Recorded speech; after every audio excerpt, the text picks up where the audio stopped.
हरे कृष्णा। तो आज हम चर्चा करने वाले हैं ईगो के बारे में। असल में ये ईगो, ईजीओ, ये ईगो शब्द है क्या, और क्या ये हमारी ईगो ही है जो हमें भगवान के नजदीक जाने से रोकती है, हमें भक्ति करने से रोकती है। जैसे कुछ लोगों का मानना है, I am a self made man, मैं जो भी हूँ अपने दम पर हूँ, मुझे किसी भगवान की आवश्यकता नहीं है। ये क्या मूर्तियों में बसते हैं क्या भगवान? आई am a self made man, मैं जो भी हूँ अपने दम पे हूँ, मैंने जो भी किया अपने दम पे किया, एक दिन मेरा दम निकल जाएगा और मैं मर जाऊंगा। तो क्या ये ईगो ही है जो हमें भगवान के नजदीक जाने से रोकती है? यस, ये हमारी ईगो ही है जो हमें भगवान के नजदीक जाने से रोकती है। लेकिन असल में ये ईगो है क्या? और अगर डेफिनेशन के माध्यम से देखा जाए तो ये ईगो है हमारी मिस आइडेंटिफिकेशन। जब हम अपने आप को मिस आइडेंटिफाई कर लेते हैं। वैसे ईगो दो तरह की होती है, एक होती है ट्रू ईगो, एक होती है फॉल्स ईगो। और फॉल्स ईगो क्या है? Miss identification. जब हम अपने आप को वो मान लेते हैं जो कि हम नहीं है, तब हमारे अंदर ईगो आ जाता है। अब हम अपने आप को क्या मानते हैं? जैसे भगवान की कुछ क्वालिटीज है कि भगवान is the supreme controller, he is the supreme creator, he is the supreme proprietor and he is the supreme enjoyer. कि भगवान ही सुप्रीम क्रिएटर है, सब कुछ बनाने वाले भगवान है, इसको चलाने वाले भी भगवान है, इसके अधिष्ठाता स्वामी भी भगवान है, और भगवान ही परम भोक्ता है। भोक्ता नाम यज्ञ तपसाम सर्वलोका महेश्वरम, जैसे कि भगवान गीता में कह रहे हैं कि मैं ही परम भोक्ता हूँ। ये सारे जो क्वालिटीज है, ये सारे जो कार्य है, ये भगवान की है। और जब हम इस दुनिया में भगवान वाले कार्य करना चाहते हैं, तब उसे ईगो कहते हैं। I M enjoyer, I am controller, I am proprietor, मैंने बनाया इसे, आई एम क्रिएटर, मैं भोग करूंगा इसका, ये मेरी चीज है, आई एम इंजॉयर। तो जब हम ये करने की कोशिश करते हैं, तब हमारे अंदर ईगो उत्पन्न हो जाती है। और जब हम ऐसे विचार लाते हैं, तब हम एरोगेंट फील करते हैं। भाई कितना एरोगेंट इंसान है, कितना ईगोइस्टिक है, कितना मतलब इतना ईगो चढ़ा हुआ है इसके दिमाग में ऊपर। तब लोग ऐसे कहते हैं हमारे बारे में, क्योंकि तब हम वो सारे कार्य करना चाहते हैं जो भगवान के हैं। जब हम किसी दूसरे रोल में घुसना चाहते हैं जो कि हमारा रोल नहीं है, तब वो ईगो काउंट हो जाती है।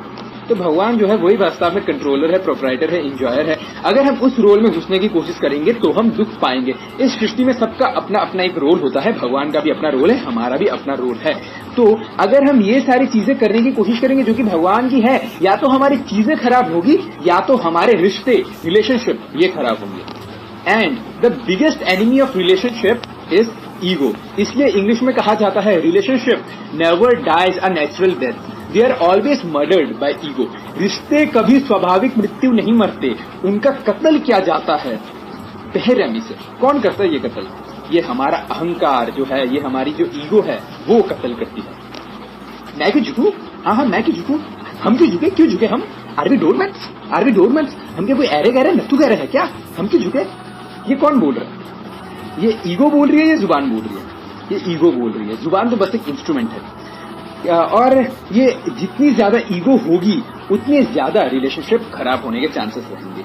और ये ईगो ना बहुत ज्यादा सूक्ष्म होती है, सटल होती है बहुत ही ज्यादा। तो इसको लोग जस्टिफाई भी कर लेते हैं। हमारी भी कोई सेल्फ रिस्पेक्ट होती है, हमारी भी कोई सेल्फ एस्टीम होती है। कितने अच्छे शब्द है ना ये, सेल्फ रिस्पेक्ट, सेल्फ एस्टीम। असल में ये सेल्फ रिस्पेक्ट और सेल्फ एस्टीम कुछ और नहीं है, ये हमारी ईगो ही होती है। तो हम अपने अहंकार को, लोग अपने अहंकार को जस्टिफाई कर लेते हैं अच्छे शब्दों का प्रयोग करके। Self esteem, self respect, respect for self. असल में ये हमारी ईगो ही होती है। अगर कोई ऐसे कहे, हमारी भी कोई ईगो होती है यार, इज्जत क्या करो हमारी भी कोई ईगो होती है, कितना बुरा लगेगा ना ये सुनने में। अच्छा चलो इसे ठीक तरीके से बोलते हैं, हमारी भी कोई सेल्फ रिस्पेक्ट होती है ना, हमारी भी कोई सेल्फ एस्टीम होती है ना। वाह वाह वाह, क्या बोला इसने, ओह माय गॉड, इतने सुंदर से कहा इसने। तो ये ईगो ही है जिसको हम अलग नाम से पुकारते हैं, लेकिन असल में वो ईगो ही होती है। अरे हमारी भी ईगो होती है यार, हमारी भी इज्जत क्या करो। लेकिन अब इसको अच्छी तरह से कैसे कहेंगे? Self respect. Respect is never demanded, respect is always commanded. अगर हम बोले इज्जत क्या करो हमारी, देखो हम कितने महान हैं, इज्जत क्या करो हमारी, पैर छुआ करो हमारी, तो ये सामने वाला इज्जत करेगा? नहीं, बिल्कुल नहीं करेगा। अरे यार इसको तो सिर्फ इज्जत की परी हुई है, सिर्फ इज्जत मांगते रहता है, करेगा इज्जत? नहीं, कोई नहीं करेगा। On the other hand, if you are so poor, so selfless and you are detached also, people will genuinely respect you. जब आप कंट्रीब्यूट करते हो, कोई एक्सपेक्टेशन नहीं है किसी से, तब लोग जेन्युइनली आपको रेस्पेक्ट करेंगे। और एक्चुअली क्या है ना, लोगों को ना सेल्फ रेस्पेक्ट और ईगो में कोई डिफरेंस पता ही नहीं है। इसलिए असल में कह तो रहे हैं वो लोग कि हमारी भी कोई सेल्फ रेस्पेक्ट है, लेकिन ये उनकी ईगो ही होती है जो कि वो सेल्फ रेस्पेक्ट के रूप में दिखाना चाहते हैं। तो असल में सेल्फ रेस्पेक्ट और ईगो के बीच में डिफरेंस क्या है? सेल्फ रेस्पेक्ट मतलब सेल्फ के प्रति रेस्पेक्ट होना, क्योंकि self is already very nourished, very strong, जिसमें स्पिरिचुअल नरिशमेंट है वेरी इंपॉर्टेंटली।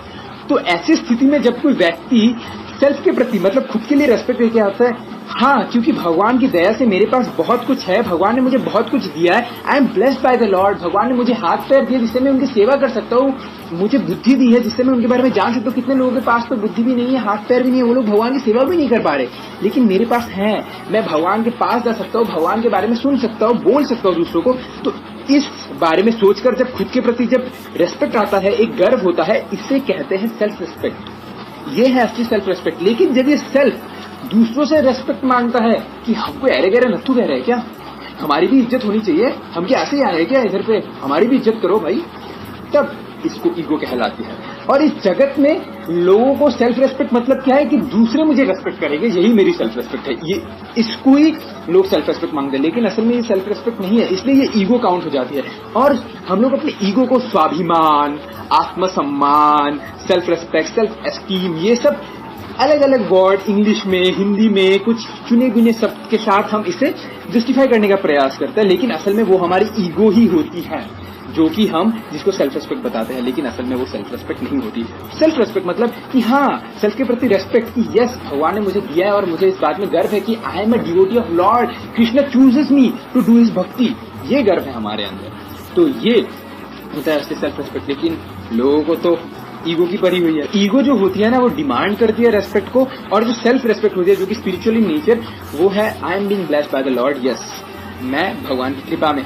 तो लेकिन अब हम तो भगवान को हटा देते हैं अपने अंदर से, तो जब हम भगवान को हटा देते हैं तब वो ईगो काउंट हो जाती है। और ईगो का मतलब ये EGO, एजिंग गॉड आउट, भगवान को ही हटा दिया ना तो वो ईगो हो गया। अभी गॉड आउट, गॉड को कोनी मार दिया मैंने एक, और गॉड हट गए, तो इसलिए एजिंग आउट गॉड, और तब हम दुख पाते हैं। और जितनी ज्यादा हम रेस्पेक्ट डिमांड करेंगे ना, उतनी ज्यादा हमारी लाइफ मिजरेबल हो जाएगी। अरे वो इज्जत तो क्या करो मेरी, अरे इज्जत करो भाई, हम ऐसे है क्या, 2 दिन से कुछ नहीं खाया, 2 दिन हो गए भाई, थोड़ा इज्जत खिला दो प्लीज, 2 दिन हो गए, ऐसा। तो be detached, be pure, people will genuinely respect you. और अगर ना भी करे ना, लीज बॉर्डर, अल्टीमेटली हमारा कनेक्शन किससे है, कृष्णा से। कृष्ण कौन है, आवर ट्रू वेल विशर। भगवान कह रहे हैं I am your true well wisher, in Bhagavad Gita भगवान कह रहे हैं। सूर्य, भगवान कहते हैं आई एम सूर्य, मैं आपका वेल विशर हूँ। कनेक्शन कृष्ण से है ना। और ये जो रेस्पेक्ट है, यश है, ये डुअलिटीज है संसार में। जितनी ज्यादा हम डुअलिटीज में अपना मन लगाएंगे, टेम्पोररी चीजों में अपना मन लगाएंगे, उतनी ज्यादा हम दुखी रहेंगे। आज जो लोग रेस्पेक्ट कर रहे हैं ना, कुछ दिनों बाद वो लोग डिसरेस्पेक्ट भी कर देंगे। अरे सब जानते हैं आपके ऊपर, कौन है आप, चलो हटो इधर से। फिर 6 महीने बाद वो लोग फिर से आ जाएंगे, आई एम रियली सॉरी, पता नहीं कौन सा भूत पिशाच कर गया था मेरे बुद्धि के ऊपर, आई एम रियली सॉरी, मुझे माफ कर दीजिए। फिर से 6 महीने बाद आ जाएंगे, जो हमने 6 महीने पहले कहा था ना, एकदम सच कहा था, फिर से 6 महीने बाद आ जाएंगे, आई एम रियली सॉरी। मुंह से जो शब्द निकल जाते हैं ना, बड़ा कष्ट होता है हमें, बहुत ज्यादा कष्ट होता है, दुख होता है मुंह से जब शब्द निकल जाते हैं। क्या करें, कुत्ते हैं हम, कुत्ते हैं, हमारे जैसे 108 कुत्ते मरे होंगे ना, तब मैं पैदा हुआ होऊंगा। फिर से 6 महीने बाद आ जाएंगे, कुत्ते हुए तो क्या हुआ जी, है तो हम इंसान ही। तो ये जिससे इज्जत है तो बेइज्जत भी है। तो ये टेम्पररी चीज है। और जितनी ज्यादा हम डुअलिटीज में फंसेंगे ना, उतनी ज्यादा हमारी खुशियां खत्म हो जाएंगी, क्योंकि एवरीथिंग इज टेम्पररी। तो जो चीज स्थायी नहीं है उसमें मन लगाकर क्या फायदा। जैसे यश है तो अपयश भी है, लाभ है तो हानि भी है, सुख है तो दुख भी है, जन्म है तो मृत्यु भी है, हिल्स है तो वैलीज भी है, समर है तो विंटर भी है। तो ये सब डुअलिटीज ऑफ लाइफ है। भगवान श्री कृष्ण कह रहे हैं अर्जुन को भगवत गीता में, अर्जुन इन सब के परे जाओ, द्वंद्व से परे जाओ, डुअलिटीज के परे जाओ, भगवान कह रहे हैं। और ये टेम्पररी चीज है, जो टेम्पररी चीज है उसमें मन लगाकर क्या फायदा। जो चीज परमानेंट है उसमें मन लगाना चाहिए। परमानेंट कौन है, कृष्णा, कृष्ण इज परमानेंट। सब चीज आएंगी कभी जाएंगी, लेकिन एक जन हमारे साथ हमेशा रहेगा, वो है Krishna. People should come and go because they are part of life, Krishna is the heart of life. तो सब कुछ टेम्पररी है, इज्जत पाना भी टेम्पररी है, बेइज्जत होना भी टेम्पररी है। कोई हमेशा के लिए बेइज्जत नहीं रहता। आप जाओ, आपको अगर किसी ने पहले इंसल्ट किया होगा, अभी आप देखो 3-4 साल बाद क्या आप अभी भी इंसल्ट हो रहे हो, नहीं। कोई हमेशा बेइज्जत नहीं रहता और कोई हमेशा इज्जतमान भी नहीं होता। तो और जितनी ज्यादा हमारी अंदर ईगो होगी ना, उतनी ज्यादा हम दुखी रहेंगे और हमारी खुशियां कम होती जाएंगी। और अब एक प्रश्न है कि इतनी ज्यादा ईगो हमारे अंदर आ कहां से जाती है। ये आती कहाँ से है हमारे अंदर? अब बस ये ईगो है हमारे अंदर, ये आ जाती है, ये हमारी मैन्युफैक्चरिंग डिफेक्ट है। ऐसा नहीं कि हम किसी मॉल में गए थे, भैया ईगो कितने की दिया, मैम इतने इतने किलो, अच्छा ठीक है 1 टन दे दीजिए, नहीं ऐसा नहीं, ये हमारी मैन्युफैक्चरिंग डिफेक्ट है। और अल्टीमेटली देखा जाए तो सब कुछ भगवान से ही आता है, तो ये ईगो भी है ना, ये भी भगवान से आती है। भगवान ने हमें ट्रू ईगो दिया था कि जीवेर स्वरूप है कृष्णेर नित्य दास, लेकिन कि हम भगवान के नित्य दास हैं, हम शरीर नहीं हम आत्मा है, ये ट्रू ईगो हमें दिया था भगवान ने। लेकिन हमने क्या किया, जब इस मटेरियल वर्ल्ड में हम घुसे, ये मटेरियल शरीर को जब हम अपने आप को शरीर मानने लगे, कंटामिनेटेड हो गए हमारी बुद्धि, तब हमारे अंदर फॉल्स ईगो आ जाती है कि मैं शरीर हूं, मैं भोगता हूं, मैं एंजॉय करता हूं, आई एम अमिताभ बच्चन। तो ये मिस आइडेंटिफिकेशन, मैं कोई और हूं, मैं अपने आप को मैं अमिताभ बच्चन हूं ऐसे मानने लगता हूं, तो नहीं। तो ये जो ईगो है ये हमें भगवान ने ट्रू ईगो दी थी, लेकिन कंटामिनेशन की वजह से ये फॉल्स ईगो बन जाती है। और अब देखिए, those who are genuinely spiritualist, genuinely, मैं डेरा झूठा सौदा या डेरा सच्चा सौदा की बात नहीं करता, genuine spiritualist, they don't have any ego. सच्चे भक्त, सच्चे आध्यात्मिक लोग, they don't have any ego. आप देखिए, कोई even someone spits on them, insults them, beat them, they don't have any ego. कभी सुख हो कभी दुख हो, डुअलिटीज ऑफ लाइफ भी उनको तंग नहीं करती, कभी खुशी कभी कम, तरह पम पम, ये सब उनको बिल्कुल तंग नहीं करती। क्यों? क्योंकि वो भगवान के साथ जुड़े हुए हैं ना, भगवान के संरक्षण में है, इसलिए दे don't have any ego. Genuine spiritualist में कोई धोती कुर्ता वाले तो बहुत घूम रहे हैं, लेकिन जेन्युइन स्पिरिचुअलिस्ट बहुत कम होते हैं। हर धोती कुर्ता वाला भक्त नहीं होता। और भगवान भागवतम में भी कह रहे हैं कि भक्त कौन है, तिरस्कृता विप्रलब्धा शप्ता शुप्ता हता अपि नस्य तत्प्रतिकुर्वन्ति मद्भक्ता प्रभोपि। भागवतम में कहा गया है कि भक्त कैसे होते, तिरस्कृता, जब उनको कोई क्रिटिसाइज भी करता हो, हरिदास ठाकुर को क्रिटिसाइज किया गया, विप्रलब्धा, इवन व्हेन दे चीटेड, पांडवों को चीटिंग किया गया, पांडवों के साथ चीटिंग किया गया, शप्ता, अगर कोई उनको अभिशाप भी देते, परीक्षित महाराज को अभिशाप दिया गया, क्षिप्ता, अगर उनको कोई इग्नोर भी कर दे, जड़ भरत को इग्नोर किया गया था, जड़ भरत जो कि भगवान के भक्त थे, हता अपी, अगर कोई उनको मारने की भी कोशिश करे, हरिदास ठाकुर को 22 बाजार में पीटा गया, मुसलमानों ने पीटा था उनको 22 बाजार में, तो तिरस्कृता विप्रलब्धा शप्ता शिप्ता हता अपी नास्य तत्प्रतिकुर्वन्ति, फिर भी उनके अंदर ये विकार नहीं आता कि मैं उससे बदला ले लूं, मैं अपना ईगो दिखाऊं उसे, हतापि मद भक्ता प्रभोपि, तब भगवान कहते हैं अरे यही भक्त है, यही मेरा असली भक्त है। तो true spiritualist they don't have any ego, इसलिए जो भी उनके लाइफ में हो दे आर नॉट मूव्ड। लेकिन जिनकी अंदर बहुत ज्यादा ईगो होती है ना, दे आर मूव्ड, थोड़ा सा किसी ने कुछ बोल दिया उनका सेंटिमेंट खराब हो जाता है, इतनी ज्यादा ईगो। और अब देखो, अब ईगोइस्टिक लोगों को ना आप कभी भी एजुकेट नहीं कर सकते। अरे हम सब जानते हैं जी, हमें सब पता है, हमने क्या धूप में बाल सफेद किया जी। सबसे पहले धूप का और बालों का सफेद होने का कोई लॉजिक नहीं है, इससे ही पता चलता है कि इनको कुछ नहीं पता, तो ईगोइस्टिक लोग सीख भी नहीं पाते। हम तो सब जानते हैं जी, ये कौन बोल रहा है, ये हमारी ईगो बोल रही है। तो इसको इनको आप एजुकेट भी नहीं कर सकते। ईगो हमारी लर्निंग को कम कर देता है, और ऐसे लोगों के साथ ना आप बात भी नहीं कर सकते, because they are so much in themselves. तो आप उनसे बात भी क्या करेंगे, अरे हम तो सब जानते हैं जी, हमको तो सब पता है, तो आप उनसे बात भी क्या करेंगे। आपने एक टर्म सुनी होगी, नार्सिसिस्ट, सेल्फ ऑब्सेस्ड, मतलब अपने आप को लेकर इतनी ज्यादा ऑब्सेस्ड, जहां पर शीशा दिख गया ना बस अपने ट्राइसेप बाइसेप दिखाना शुरू कर देंगे, या लड़कियां होगी तो मेकअप करना शुरू कर देंगी, अपनी बाल ठीक कर, दे आर सेल्फ ऑब्सेस्ड। और वो लोग सुंदर भी होते हैं बहुत ज्यादा, दे हैव अलेक्जेंडर चीज, अच्छे ट्राइसेप होते हैं, बाइसेप होते हैं, चेस्ट होता है, सिक्स पैक, एप सब कुछ होता है, और लड़कियां फिदा भी होती है इनके ऊपर। अरे भाई क्या दिखता है यार, क्या चिंटैक लड़का है, एकदम सेट है ना, एकदम सेट है, अगर ये पट जाए मेरे से। ऐसे लोग नार्सिसिस्ट होते हैं। और जिनके बहुत ही खराब कर्म होते हैं ना, अगर किसी माता जी या प्रभु जी की बहुत ही ज्यादा खराब कर्म होते हैं, तो उनकी शादी हो जाती है नार्सिसिस्ट से। जिनको पता है ना नार्सिसिस्ट कौन है, you need a big heart, बहुत बड़ा हृदय चाहिए, बहुत फॉरगेटफुल हृदय चाहिए आप, ताकि आप उनको माफ कर सको। क्योंकि वो लोग इतने अपने आप में व्यस्त रहते हैं ना, खुद को लेकर अपने में ही वो लोग रहते हैं, सामने वाले का हानि हो तो हो, लेकिन मुझे खुशी मिलनी चाहिए, बस ऐसे होते हैं नार्सिसिस्ट। एंड इनके वी आर नार्सिसिस्ट। एक खास बात क्या होती है नार्सिसिस्ट लोगों के साथ कि नार्सिसिस्ट व्यक्ति अपने आप को नार्सिसिस्ट नहीं मानता। जैसे एक पागल व्यक्ति अपने आप को पागल नहीं मानता, उसी प्रकार एक नार्सिसिस्ट व्यक्ति अपने आप को नार्सिसिस्ट नहीं मानता। उनसे आप पूछो, अरे you are narcissist, you are so much self obsessed. वो नहीं, मैं नार्सिसिस्ट का हूँ। I am very humble, I am very down to earth, I am very compassionate. मेरे अंदर बहुत ज्यादा कंपैशन है, मेरे अंदर कंपैशन है, इसलिए तो मैंने आपको कुछ नहीं कहा। अगर मेरे सामने मेरे जगह कोई और हो जाता ना तो आपको बहुत कुछ कह देता।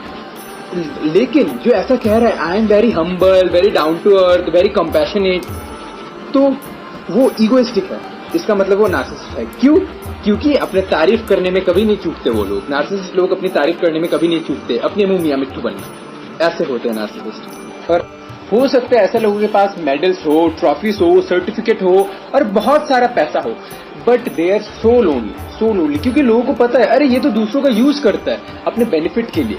That's why they are so lonely. Actually, God made things to be used and people to be loved. लेकिन हम इसका उल्टा कर देते हैं। हम क्या करते हैं? We use people and love things. So that's why they are so lonely. What is real richness? Real richness is when you drop a tear, how many hand comes to wipe it? जब आप एक आंसू गिराओ तो कितने हाथ आते हैं उसको पोंछने के लिए, लेकिन कोई हाथ ही नहीं आया उस आंसू को पोंछने के लिए, लेकिन पैसा बहुत है आपके पास ही, तो फिर 2000 का नोट ही काम आता है एज अ टिश्यू पेपर आंसू पोंछने के लिए। तो ये जो ईगो है, ये ईगो हमारे रिलेशनशिप को, हमारे डीलिंग्स को ब्रेक कर देता है। और इन दिस वर्ल्ड किसी के पास थोड़ा होने से भी ईगो होगा। ऐसा नहीं कि ईगो है ही नहीं, थोड़ा सा होने से भी, हल्का सा होने से भी ईगो होगा। लेकिन जो बेस्ट होते हैं, जो लोग स्पिरिचुअलिस्ट होते हैं, ट्रू स्पिरिचुअलिस्ट महात्मा लोग होते हैं, उनके अंदर ट्रू ईगो होता है। और ईगो का जो गोल्ड मेडल जाता है, मतलब फॉल्स ईगो का जो गोल्ड मेडल जाता है, वो नार्सिसिस्ट लोगों को जाता है। और जितनी ज्यादा कोई नार्सिसिस्ट होता है, ईगोइस्टिक होता है ना, उसकी क्या होती है, उसकी जब कॉन्शियसनेस है ना, उसकी बॉडी तक ही रह जाती है। आई मी माइंड, मैं, मेरा, ये मेरा, वो मेरा, आई नहीं माइंड नहीं, उसकी सारी दुनिया लिपट जाती है। ये तो मेरा था, तूने कैसे यूज कर लिया, अरे वो टॉलिया मेरा, अरे मेरा टॉलिया चोरी हो गया यार, मेरा गमछा चोरी हो गया, गमछा नहीं मिल रहा, मैं नहाऊं कैसे। तो ये उनकी पूरी दुनिया आई मी एंड माइंड में ही निपट जाती है। तो इसलिए कभी कभी हमें ईगो से निकलने के लिए भी, या अगर हम सच में चाहते हैं कि हमारे अंदर से ईगो थोड़ा सा कम, ऐसा नहीं कि एक बार में ही खत्म हो जाएगी, नहीं ऐसा नहीं होता, थोड़ा सा भी अगर कम हो तो हमें क्या करना चाहिए ना, ऊंची चीजों को नजर में रखना चाहिए और छोटी चीजों में कंप्रोमाइज कर देना चाहिए। क्या होता है, sometimes losing an argument is a sign of intelligence. कभी कभी हमें आर्ग्यूमेंट हार भी जाना चाहिए। लेकिन जो लोग ईगोइस्टिक लोग होते हैं, वो लोग आर्ग्यूमेंट नहीं हारते, वो आर्ग्यूमेंट एंड तक करेंगे, भले ही उसके पास कोई लॉजिक ना हो, वो आर्ग्यूमेंट हार रहा है, सबको लग रहा है कि वो हार गया, फिर भी वो लगा रहेगा, लास्ट में जीत नहीं पाएगा तो वो रो देगा, फिर भी वो लगा रहेगा आर्ग्यूमेंट के साथ। तो ये लोग ईगोइस्टिक होते हैं। लेकिन sometimes losing an argument is a sign of intelligence. अब आप सोचिए, इतनी अच्छी रिलेशनशिप है हमारे किसी के साथ, इतना अच्छा रिलेशन है, कोई इतना अच्छा दोस्त है हमारा, इतने सालों से हमारे साथ है, कितनी हेल्प की है उसने मेरी, कितने ज्यादा अच्छे दोस्त बन गए हम, लेकिन सिर्फ एक आर्ग्यूमेंट की वजह से वो एक दोस्ती बस खत्म। या कोई थर्ड पर्सन ने आकर कुछ बोल दिया उसके बारे में, मेरे कानों में बोल दिया या उसके कानों में बोल दिया उस व्यक्ति के बारे में, बस उसके लिए रिश्ता खत्म। ऐसा करते हैं हम, जो लोग ईगोइस्टिक लोग होते हैं वो लोग ऐसा करते हैं कि आपको उसके बारे में कुछ पता चल गया, बस अब तू मेरे बराबर नहीं है जी, तू मेरे बराबर का नहीं, चल हट जाए जैसे, ऐसे करते हैं ईगोइस्टिक लोग। इसलिए कभी कभी हमें आर्ग्यूमेंट हार भी जानी चाहिए कि बिकॉज आई वैल्यू रिलेशनशिप, क्योंकि रिलेशनशिप जो है वो एक बड़ी चीज है और आर्ग्यूमेंट जो है ना वो एक छोटी चीज है। और भाई एक आर्ग्यूमेंट अगर आपकी इतनी पुरानी दोस्ती अगर खत्म कर सकती है तो उससे अच्छा एक आर्ग्यूमेंट हार जाओ, उसका भी मन रख लो। इसलिए कभी कभी आर्ग्यूमेंट हमें हारना भी चाहिए। लेकिन जो कम बुद्धिमान लोग होते हैं वो लोग क्या करते हैं, वो लोग छोटी चीज में परे रहते हैं, अरे तूने मुझे ऐसे कैसे बोल दिया, तूने ऐसे कैसे कर दिया, तो छोटी चीजों में ही परे रहते हैं और बड़ी चीज को वो लोग कॉम्प्रोमाइज कर देते हैं कि रिलेशनशिप भाड़ में चला जाए, तेरी शक्ल नहीं दिखूंगा मैं ऐसे। लेकिन ये कोई बड़ी बात नहीं होती है, ये बस एक मिसकम्युनिकेशन होती है, या किसी ने कुछ बोल दिया होता है उसके लिए हम लोग रिश्ता तोड़ देते हैं, यही होती है, कोई बड़ा बात नहीं होता। इसलिए कभी कभी हमें आर्ग्यूमेंट हार भी जाना चाहिए, अगर कभी हमें अपने ईगो को साइड भी रखना चाहिए, हमें सॉरी भी बोलना चाहिए। वैसे क्या हुआ, एक बार एक लड़का था, वो अपने पिताजी के साथ मॉर्निंग वॉक कर रहा था, तो मॉर्निंग वॉक कर रहा है, उसने कहा डैड आपको पता है मुझे ना अभी शादी कर लेनी चाहिए, पापा मुझे ना अभी शादी कर लेनी चाहिए, मेरी उम्र भी हो गई है, मुझे अभी शादी कर लेनी चाहिए। पिताजी ने कहा हाउ डेयर यू, तुमने ये कैसे कहा मुझे, तुम्हारी हिम्मत कैसे हुई मुझे कहने की कि तुम्हें अभी शादी करनी। अरे पापा रिलैक्स, अरे सब शादी करते हैं, आपने भी शादी की, अरे मुझे भी शादी कर लेनी चाहिए, और मैंने तो लड़की भी देख ली है, लड़की का नाम चमेली है, पहले बिंदु थी लेकिन अब चमेली है।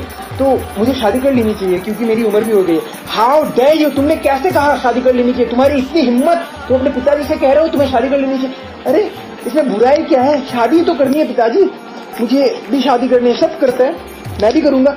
हाउ डेयर यू, सॉरी बोलो मुझे, सॉरी बोलो। तुम कैसे कहा तुमने मेरे सामने ये? अरे इतनी क्या बड़ी बात हो गई पिताजी, बस छोटी सी तो बात। सॉरी बोलो, तुम सॉरी बोलो। Okay okay okay okay okay okay, relax relax relax, sorry sorry sorry. तो फिर पिताजी ने कहा कि बेटा अब तू शादी करने के लिए तैयार है, जब तुम्हारी गलती ना भी हो फिर भी अगर तू सॉरी बोले इसका मतलब तू अब शादी करने के लिए तैयार है। तो कभी कभी हमारी गलती नहीं भी होती, लेकिन अगर हम फिर भी सॉरी बोले इसका मतलब हमने अभी हमारे ईगो को साइड में रख लिया है और हमने रिलेशनशिप में ज्यादा फोकस किया है। तो कभी कभी गलती हमारी नहीं भी होती है तब भी हमें सॉरी बोलना चाहिए, और गलती हो तब तो एब्सोल्युटली बोलना चाहिए, लेकिन गलती कभी कभी नहीं भी होना तब भी हमें सॉरी बोलना चाहिए, और बाद में आप उसको बैठकर फिर से ठीक कर दो ना क्या हुआ क्या नहीं हुआ। तो इसलिए पर आपने सुना होगा कि जो लोग इगोइस्टिक लोग होते हैं वो लोग सॉरी नहीं कहते, वो लोग कहते हैं सर कटा सकते हैं लेकिन सर झुका नहीं सकते। तो बेटा आपका सर कटेगा जी, आपका सर तो कटेगा। तो एक बार नदी गई, नदी जाकर जब समुद्र के साथ मिली तो समुद्र ने नदी से पूछा कि नदी जब तुम बहती हो ना तब तुम बड़े बड़े पेड़ों को उखाड़ कर मेरे पास लेके आते हो, लेकिन जो छोटे छोटे घास के तिनके होते हैं उसको क्यों नहीं ला पाती? तब नदी ने कहा कि जब मैं बहती हूँ ना तब जो छोटे छोटे घास के तिनके हैं ना वो झुक जाते हैं, और जो बड़े बड़े पेड़ होते हैं ना वो लोग खड़े रहते हैं, इसलिए मैं उनको तो उखाड़ देती हूँ, पर इन छोटे छोटे तिनके को जो झुक जाते हैं उनको मैं उखाड़ नहीं सकती। तो इसलिए यही आते हैं। तो इसलिए हमें कभी कभार झुकना भी चाहिए, जब गलती ना हो तब भी हमें सॉरी बोलना चाहिए। इसलिए चैतन्य महाप्रभु शिक्षा अष्टकम में क्या कहते हैं, त्रिनदपि सुनीचेना तरोर अपि शहंसुना, कि हमें तृण के समान सुनीचेना, कि हमें ईगो को साइड में रखकर एक तृण के समान हमेशा झुके हुए रहना चाहिए। और इसलिए जो लोग सच्चे भक्त होते हैं ना, जेन्युइन स्पिरिचुअलिस्ट, वो लोग कभी सुसाइड नहीं करते, क्योंकि वो लोग छोटे मोटे तुच्छ चीजों को दिल पे नहीं लेते। वो लोग ये सब बेकार की चीजों को वो लोग दिल पे नहीं लेते। किसी ने कुछ कह दिया, कहने दो यार, क्या है क्या आपने कभी सुना है ऐसा कि एक हरि के महान भक्त हुए, फांसी लगाए पाए गए, हाथ में बीट बैग था और दूसरे हाथ में गीता था उनका, फांसी लगाए पाए गए? सुना होगा? नहीं, क्योंकि जो भक्त है वो दुखी नहीं है, और जो दुखी है वो भक्त अभी तक बना नहीं है। और देखा भी जाए तो ये सब जो दुनिया में सब चीज टेम्पररी है। आज जो लोग इज्जत दे रहे हैं कल वो लोग आपकी बेइज्जती करके भी चली जाएगी, और क्योंकि अब सब कुछ टेम्पररी है, हर चीज टेम्पररी है, तो अगर आप टेम्पररी चीजों के साथ अटैच हो जाओगे ना तो आप दुखी ही रहोगे, इंक्लूडिंग इज्जत पाना। तो जब बहुत आंधी तूफान होता है ना तब जो घास का तिनका होता है वो झुक जाता है, और जो दीवार होती है वो खड़े रहते हैं तो वो उड़ जाता है। तो इसलिए हमें भी इस दुनिया में भगवान बनने की आवश्यकता नहीं है। We all are trying to play the role of God in this world. Therefore, there is so much mess, not message. हम लोग सब भगवान बनने की कोशिश कर रहे हैं ना, इसलिए इस दुनिया में भसड़ मची हुई है, लेकिन कोई मैसेज नहीं दे पा रहे हम इसलिए। और जो भगवान के भक्त बनते हैं, भगवान की कृपा प्राप्त करते हैं, भगवान के नजदीक आते हैं, वो लोग एकदम कूल रूड रहते हैं, ना सफलता हो विफलता हो वो लोग एकदम स्थिर रहते हैं। तो इसलिए ये जो सृष्टि है इसमें सबका अपना अपना रोल है। जो हीरो का रोल है वो है विलन को घूसा मारना, और जो हीरोइन का रोल है वो है हीरो को खाना खिलाना ताकि हीरो ज्यादा ताकतवर हो और वो विलन को पीट सके। तो सबका अपना अपना रोल है, लेकिन जब हम भगवान का रोल अदा करने की कोशिश करते हैं तब हम या तो एरोगेंट हो जाते हैं, या तो हम दुखी हो जाते हैं, या तो हमारी चीजें खराब होती है, रिश्ते खराब होते हैं। तो हमें भगवान बनने की जरूरत नहीं है। और अल्टीमेटली हमारी इज्जत किससे है? हमारी इज्जत है, are you getting attracted towards Krishna? अगर हम भगवान श्री कृष्ण से अट्रैक्ट हो रहे हैं, अगर हम भगवान की भक्ति कर रहे हैं, तो यही है हमारी असली इज्जत। Yes, I am chosen bye Shri Shri Rukmini Krishna या श्री श्री राधा माधव, ताकि मैं उसकी भक्ति कर सकूं। तो ये ईगो जाएगी कैसे? भागवतम में आती है, शुण्वताम स्वकथाम कृष्णा पुण्य श्रवण कीर्तना हृदय अंतश्च अभद्राणी विधुनोति शुद्ध सताम। शुण्वताम स्वकथाम कृष्णा, जब हम भगवान के बारे में शुण्वताम सुनते हैं, कथाओं को सुनते हैं, कथाओं को दूसरों को बताते हैं, उनका नाम जब करते हैं, तब क्या होता है? हृदय अंतश्च अभद्राणी, हमारे हृदय के अंदर जो अभद्राणी है, जो अभद्रता है, काम क्रोध लोभ मोह मद मात्सर्य ईगो अहंकार, ये सब क्या होता है? विधुनोति शुद्ध सताम, ये सब धूल। आपने देखा होगा ना तूफान क्या करता है, सब चीजों को उड़ाकर लेके जाता है। तो भगवान के नाम भी एक तूफान की तरह है। विधुनोति सताम, ये हमारे हृदय के अंदर जितने भी सारे मैले हैं ना, इन सबको उड़ाकर लेकर जाता है। इसलिए हमें भगवान का नाम जप करना चाहिए, भगवान के बारे में सुनना चाहिए। अगर हम ये करेंगे तब हमारे ईगो हो सकता है थोड़ा बहुत कम हो जाए। तो इसलिए हमें भगवान के बारे में सुनना चाहिए, भगवान का नाम जप करना चाहिए। इससे हमारी ईगो कम हो जाएगी। ऐसा नहीं कि एक दिन करेंगे तो कम हो जाएगा। कितना करना है, निरंतर करना है। सदा सेव्या श्रीमद् भागवती कथा, सदा सेव्या, हमेशा करेंगे, तब जाकर हमारी ईगो शांत हो जाएगी। तो Hare Krishna, thank you very much for watching.